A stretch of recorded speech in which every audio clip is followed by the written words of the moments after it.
I have to be completely honest in saying that I thought Resident Evil 4 was a spin-off. So when Resident Evil 5 was announced for the Xbox 360, I thought Capcom would have learnt from its mistakes and bring Resident Evil back to its roots, having zombies and survival horror elements.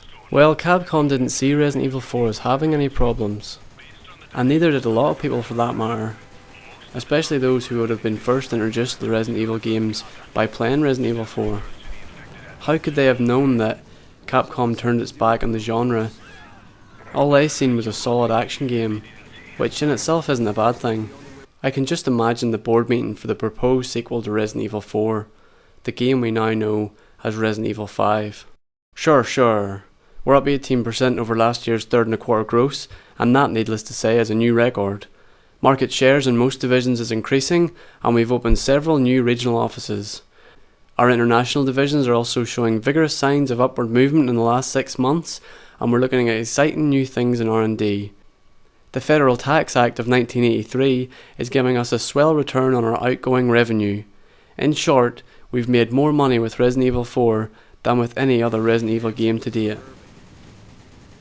Very little of the meeting would have been about whether the game should have zombies or survival horror elements.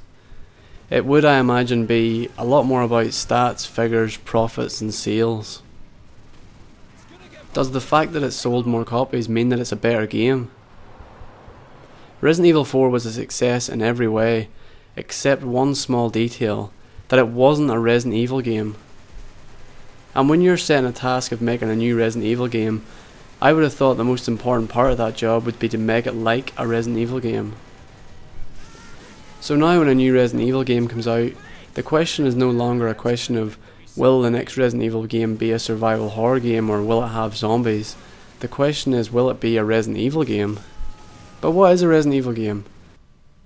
Well, if you'd asked me that question a few years ago, the answer would be narrow corridors filled with slow-moving, mindless, relentless zombies. One so robust that even when you shoot their legs off, it doesn't stop them. A feeling of hopelessness playing as a much weaker character and having to use your brains to solve puzzles. These are some of the things that you would be right in saying about the old Resident Evil games, but not since Resident Evil 4. In my last video I said that Resident Evil 4 didn't redefine the genre. Instead it changed genre from survival horror to action. But what it did do is redefine what a Resident Evil game is. So let's take a look at Resident Evil 5 and see what a Resident Evil game is, or to be more accurate, has now become. Well, we know one thing's for sure, it's certainly not a survival horror game. Despite it being listed on Wikipedia as being a survival horror game, there are certainly no elements of survival in the game, and I can't see how anyone could argue otherwise. But is this game even a horror game? At no point did I feel scared while I was playing it, at least not in the same way I did when I was recently playing Resident Evil Code Veronica, and I just about ran away from the hands of some walking corpses. There's no way to describe the terror of that game until you've experienced it for yourself. But you just can't mix action with horror. You can't be both in control and out of control at the same time. With action games you have to be in control, that's the whole point in them. Isn't that the true meaning of fear? A loss of control. So it's neither a horror game or a survival game, it's purely an action game. But what about the game itself? Is it fun to play? I mean, that's the whole point in games, isn't it? It's that you get some sort of enjoyment out of playing them. First of all, these button tapping parts, fuck 'em. All they do is piss me off and hurt my arm. What are these parts even designed to do? Does anyone really enjoy them? Really, at what point did Capcom think it would be fun to add them in the game? And what kind of mental age do they think the gamers would be? These pretty much replace the puzzles. Usually Resident Evil games would be filled with puzzles that are actually difficult to solve. The most difficult puzzle in Resident Evil 5 is having to spin an analog stick around or tap buttons. Can you twirl an analog stick around without your thumb falling off the stick? Maybe Capcom thought the puzzles would be too hard for younger gamers and they wanted to target a younger audience. But then why did they make the game an 18 and every other Resident Evil game is a 15? And those Resident Evil games that are a 15 have harder puzzles than the one that's an 18. It makes no sense. Why raise the legal age for buying the game and half the mental age required to play it? This, I imagine, is probably the same reason that alcoholic drinks are aimed at a much younger audience. Well, you might think, why would alcohol and Resident Evil 5 cater to a much younger audience, even though the age limit for the items are much higher? Well, of course the younger audience get people to purchase the stuff on their behalf. It might be hard to convince your parents to purchase alcohol on your behalf, but it wouldn't be quite as hard to get them to buy Resident Evil 5. Think about it, and I hate to always come back to Call of Duty here, but when you're playing a game of Call of Duty, there is quite often a young gamer in the lobby singing into the microphone or whatever. How do you think he was able to purchase the game? Of course he got his parents to do it for him. While we're looking at these game covers, I think now is a good time to point out that the back of the Resident Evil 4 cover, it says things like, you thought you knew horror, you thought you knew survival, think again, and forget old gameplay, forget zombies. I mean, there's a pretty important part there. Forget everything you know about Resident Evil. I think the forget zombies part is important. There's a big argument about whether Resident Evil 4 had zombies and whether Resident Evil 5 had zombies. And when you acknowledge that Resident Evil 5 is based off Resident Evil 4 and no other Resident Evil game, then you can see that it also has no zombies. This is the part of the video where I got bored of playing Resident Evil 5, so now we move on to DLC.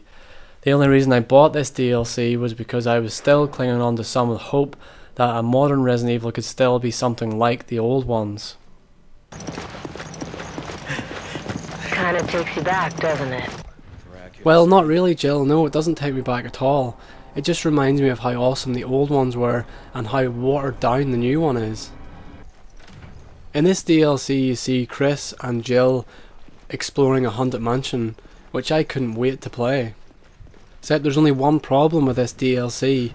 Can you identify that problem? There isn't a single zombie in the entire mansion. And that's not me saying Resident Evil 5 isn't a zombie game. There isn't even any enemies in the mansion, which means all you get to do is walk from room to room and look at references to older Resident Evil games.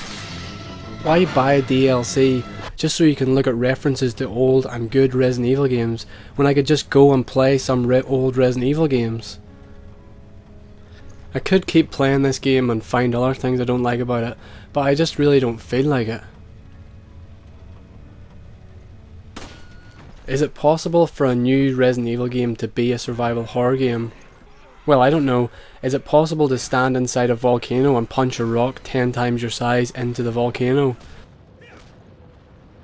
Now, I know I talk about Call of Duty a lot in my videos and how it's ruined other game series like Battlefield, GoldenEye and pretty much any other first person shooter out there, but here is some actual proof that it has even affected other genres like survival horror. You could even say that Call of Duty's success has changed the entire games industry.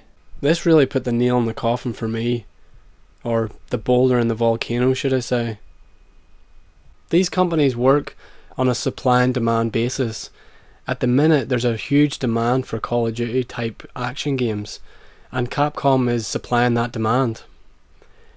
The only way I think we'll see some new Resident Evil games that are survival horror is if there's a big demand for it. Which means that the fans have to really request it and they have to make it look as if they will make a lot of money on making that survival horror game.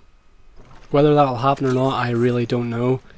But I'm JMM Review and this is how we lost survival horror. But remember, there's one thing I still haven't discussed yet, and that is how the survival horror genre came to be. But that's for another series and another time.